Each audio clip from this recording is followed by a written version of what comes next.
Hi, and welcome to the next lesson in Invading the Future.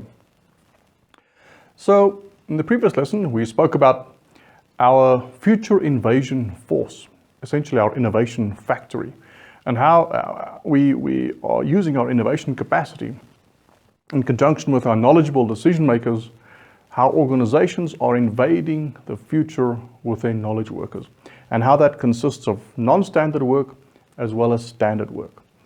And what about culture? Is culture important in all of this? We haven't really touched upon that at all. But yes, it is absolutely critical. And in his seminal book, which I mentioned before, Eric D. Beinhocker, he talked about the kind of cultures that are going to be successful.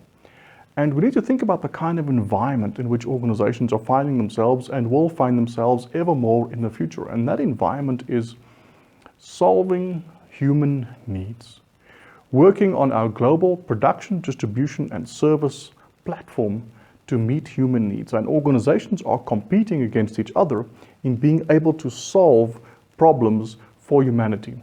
And those that solve those problems effectively in terms of desirability, feasibility, and viability, they will survive and thrive. And those organizations that don't solve them effectively are going to die. So it's an evolutionary competition about being able to solve problems for humanity. So in terms of solving problems, in terms of invading uncertain futures constantly, what kind of cultural norms are important? Cultural values are important. What should be fostered? Well, certainly shared purpose. We're all here to do something which we think is important, and we'll cover a bit more about that a bit later. But clearly, shared purpose, believing in something that we're doing here, we're improving the world in some way. We are improving the platform to meet humanity's needs of production, distribution, and service, and it'll benefit us. Clearly, believing in that together and having a shared purpose, not having cross purposes, is critical. Honesty. If we're invading an uncertain future and people know things, but they are telling you fibs or lies or hiding the truth because they're scared or whatever the case may be, seriously bad if you're invading foreign, dangerous territory. You want people to be honest with you about what is going on, how are things progressing, is it possible, should we change direction, what's going on? You know, if you're not having honesty in a highly complex, dangerous, fast-moving situation, you're going to die. Fact-based. We must adapt to what is really going on around us. Reality. We can't pretend that things are fantastic if they're clearly not fantastic. Okay, the enemy is not going to stick with your false, fake facts. They're going to attack and kill you. You want information as quickly as you can get your hands on it, and you want open and robust and vibrant discussion about the facts and act upon the facts as they are right now. And to get that, you must be non-hierarchical. You know, everyone must be able to share their intelligence, their capability, their skills, their views, and be able to contribute. If you're only allowed to speak when you're spoken to kind of a thing, this is not a great situation to have meaningful discussions about the future that we're currently invading and being able to do that effectively. We need transparency. We cannot have the major problem statement hidden from the people that are working on it. They need to know what is it we're trying to do here. What is our goal for the next 6 months, 3 months, a week, and be able to contribute to what that is. We need transparency on how things are going. It must be quickly visible to see that this specific component of our invasion is going badly, and what are we going to do about it? So we need transparency from the knowledge workers up to decision makers, and from decision makers all the way down to knowledge workers about what are we doing here, how is it going, and what can we do to adapt to whatever is happening today. We cannot hide information from people, okay?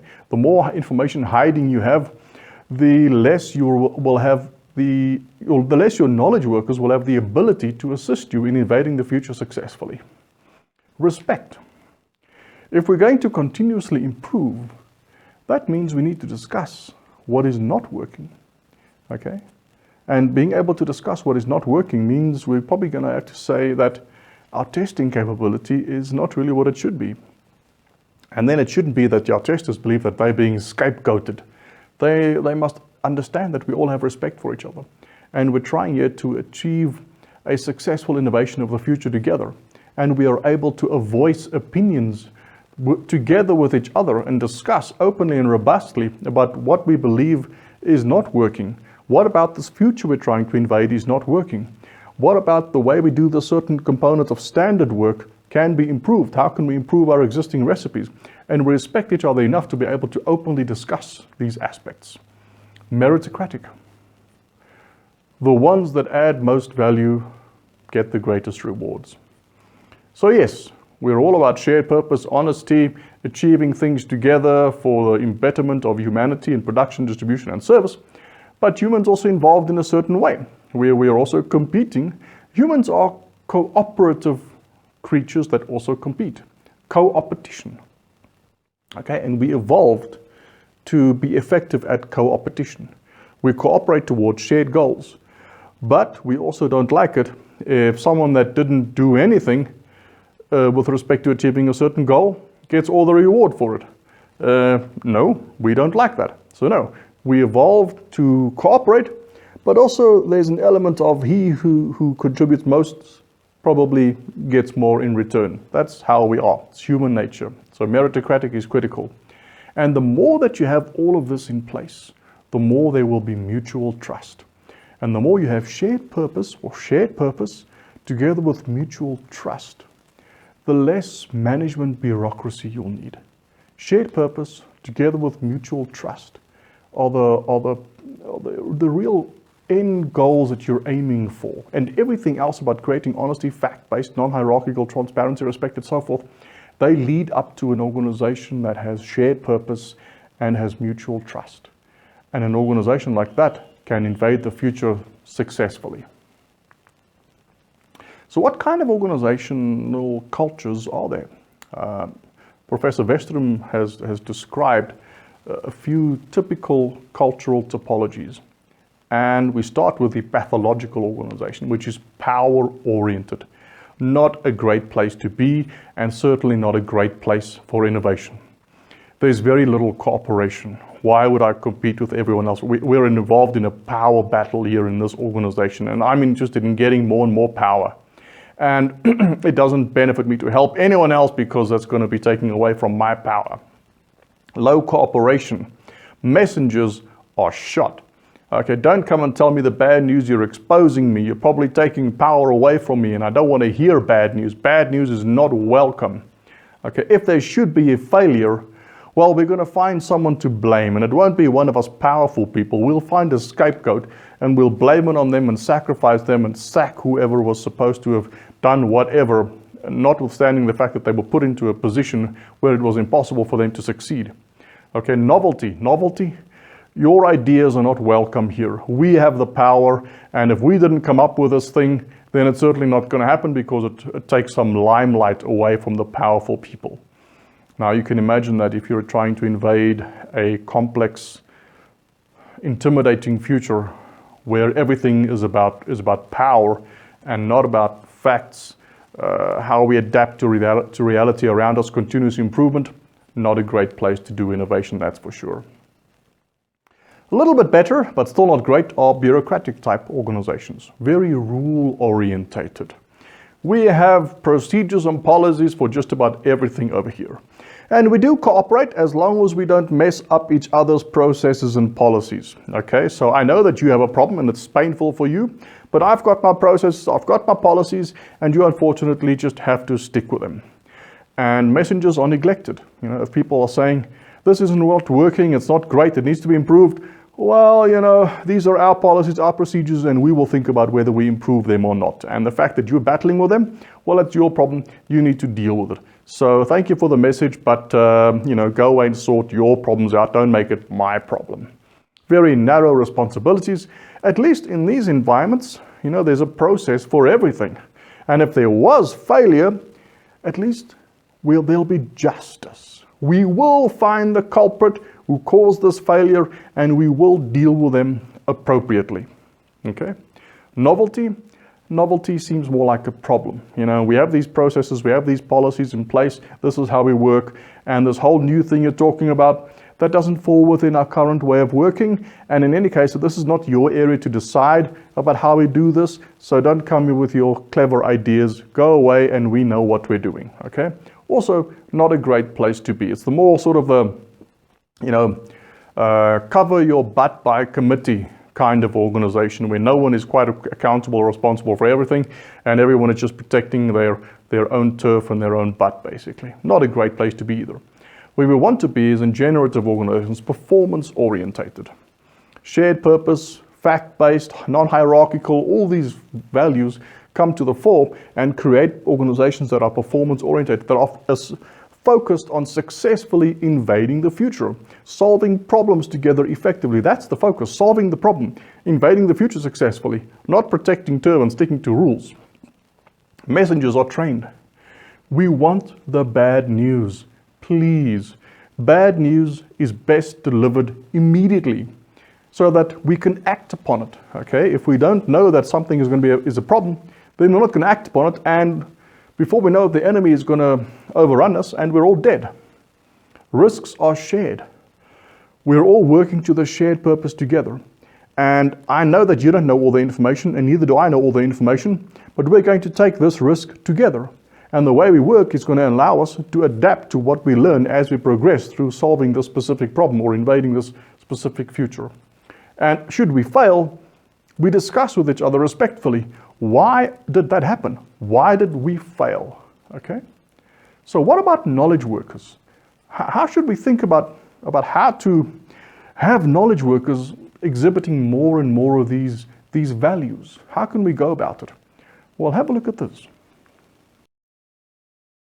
The first stage will soon begin a series of 3 burns to head back towards Cape Canaveral. Okay, where's the... Okay, this is bad. Potentially bad.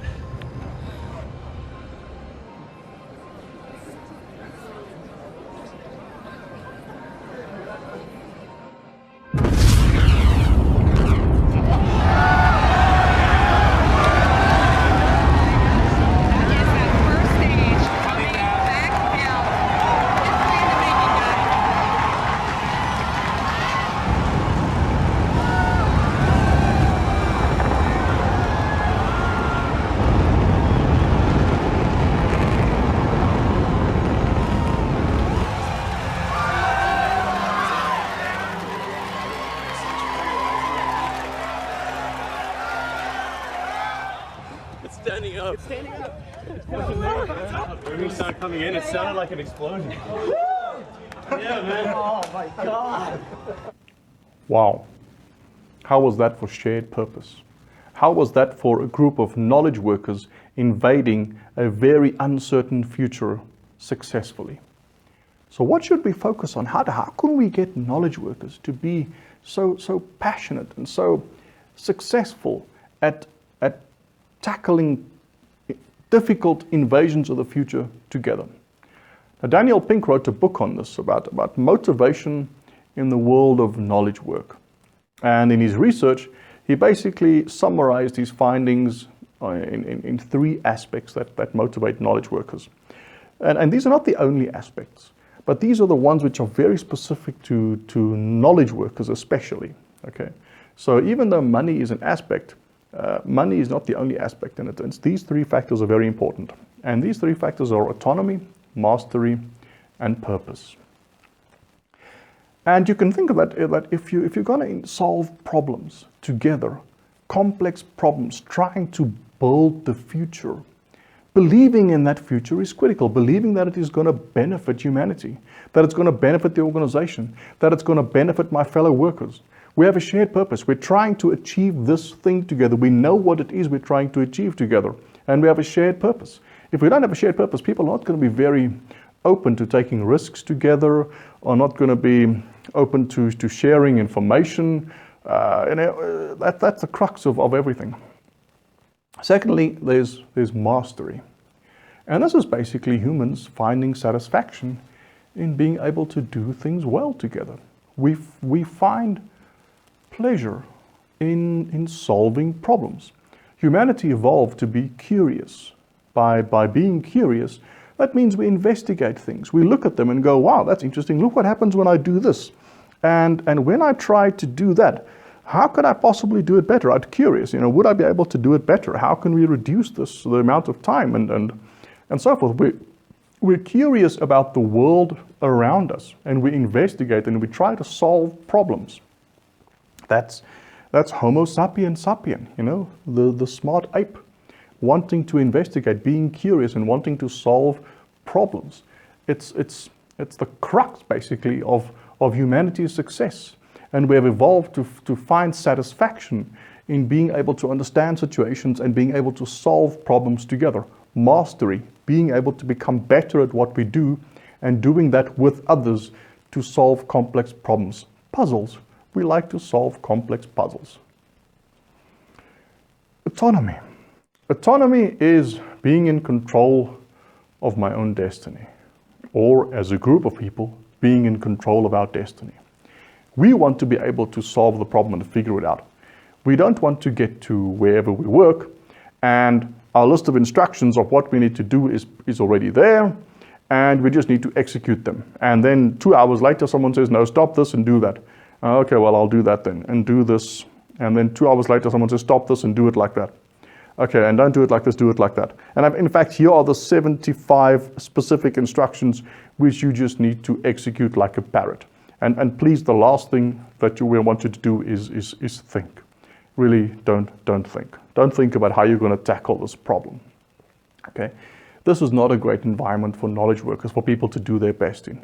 They want to be given intent, and they want to work with others to figure out how they're going to do this and self-organize towards achieving that. So these are these critical factors in terms of being able to motivate knowledge workers. People enjoy having a shared purpose. They enjoy solving complex things together and attaining mastery, and they enjoy autonomy, being able to figure out how they're going to solve something and figuring out themselves. So let's look at how we foster these values and these motivational aspects for knowledge workers. When we run these workshops with these knowledgeable decision makers together, we don't have them in the decision makers here and the knowledge workers here. We have them together in a room, thinking about how to solve this problem, trying to come up together with an invasion plan, an angle of attack that everyone believes in. Okay? This is part of creating shared purpose. We tell everyone what the problem statement is.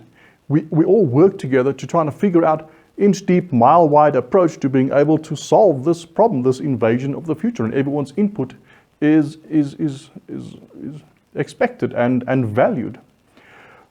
Shared purpose is created in this setup.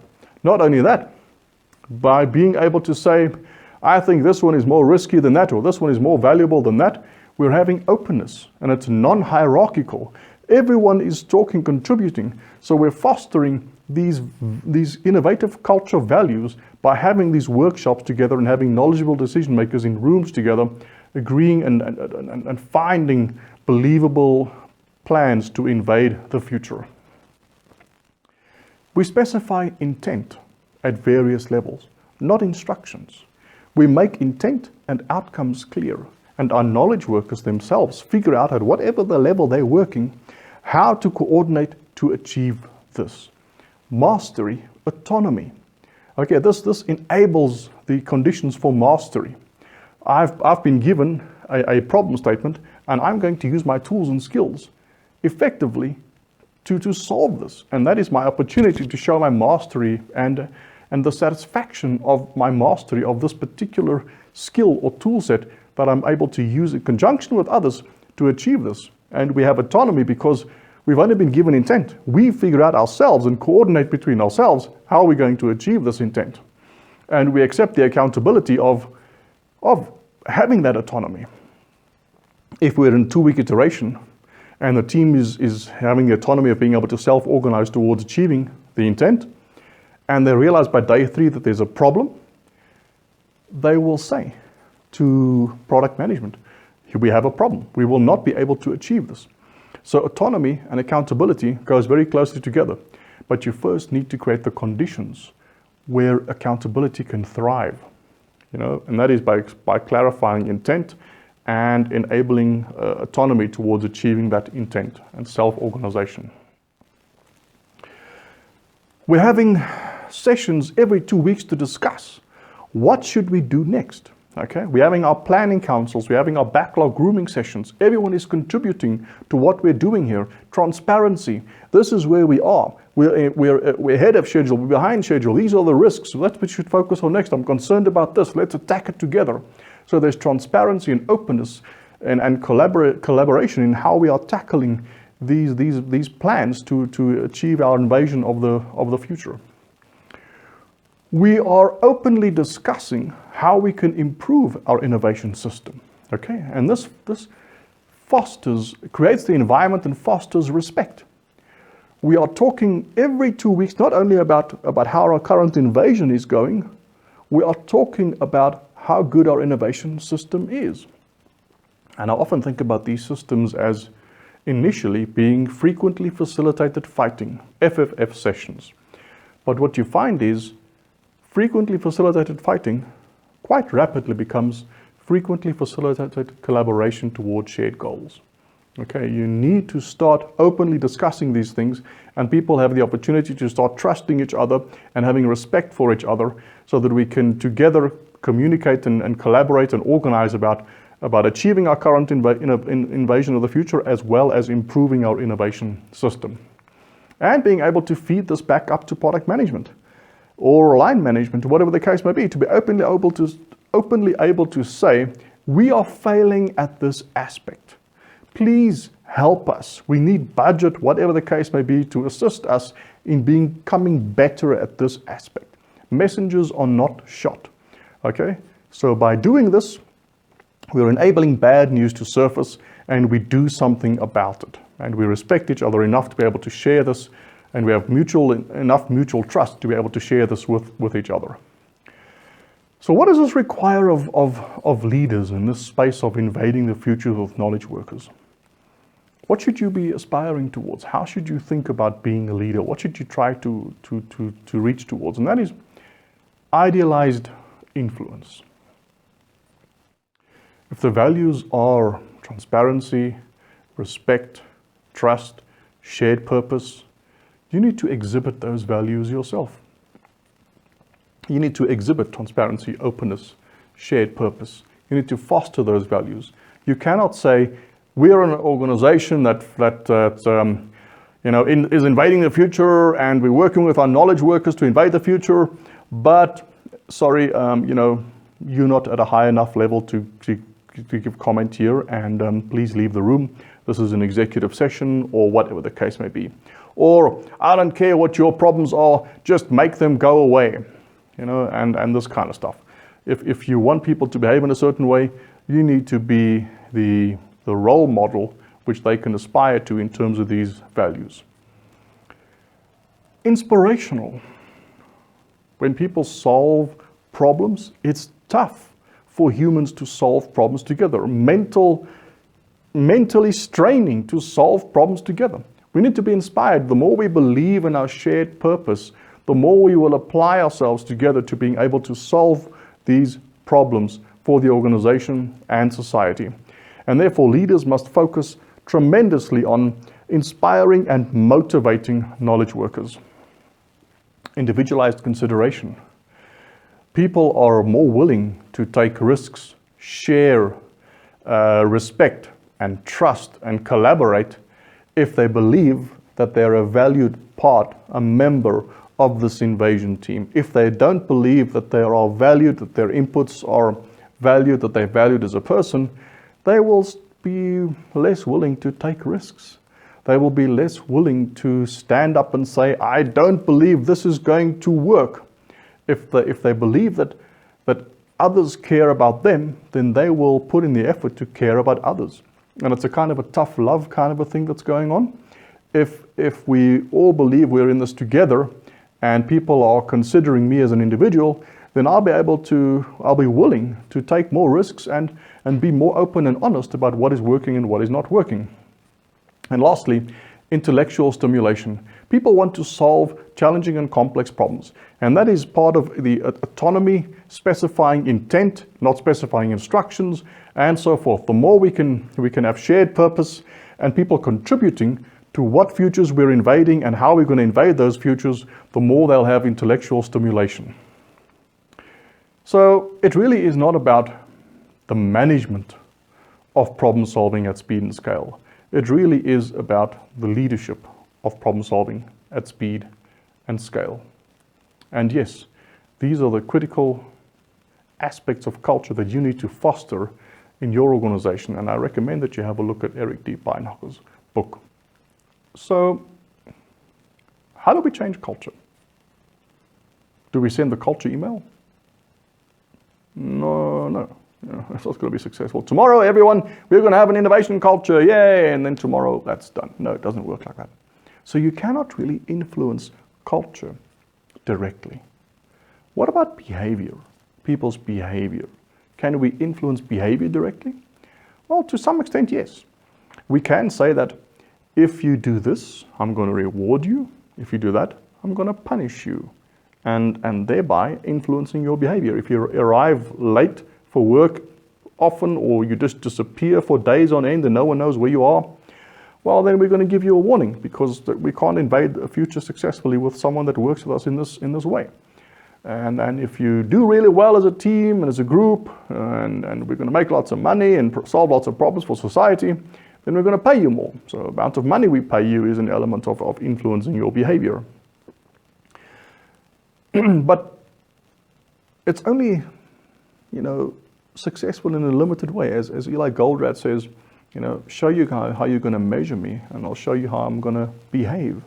So this trying to influence behavior directly is filled with lots of problems. What about people's actions? People's actions. How they work. Are they in a workshop or not? Are they given instructions or intent? So this is influencing people's actions on a day-to-day basis. So if you want to change culture, you enable and focus. You focus on and enable people to change their actions on a daily basis. Because actions are people exhibiting behavior. Okay, so as you enable people to take different actions by logistics, the environment, the way you work, the workshops, the prioritization mechanisms, or whatever the case may be, you are allowing them to have different actions. As they have different actions, they start exhibiting different behavior. And as more people start exhibiting these different actions and behavior, that eventually becomes the culture of the organization. So culture is an emergent property, first of all, from actions on a daily basis, and actions together become our behavior in the organization, which we can somehow influence directly, but not very greatly. So the focus must be on people's actions. What are people doing on a day-to-day basis? How do they act on a day-to-day basis? And what can you as an organization do to put an environment together where they can act in a way that is fostering these cultural values that are critical for effective innovation? So focus on the actions. In terms of strategy and tactics, culture touches everything. Okay? How can you have unity of command in an organization that doesn't believe in transparency, that is power-oriented, that is not fact-based? It's a mess. You can't have unity. You can't have mass of force, economy of force, because you can't have the open and robust discussion that enables you to arrive at a point where you can have mass of force and economy of force. Command and control, intelligence, force protection, fires. If we don't have this innovation culture, we will not be improving our ability to achieve across all of these aspects of military strategy and tactics that we employ in invading the future successfully. So culture, innovation culture is the bedrock of all of these. So great, look forward to seeing you in the next lesson. Thank you.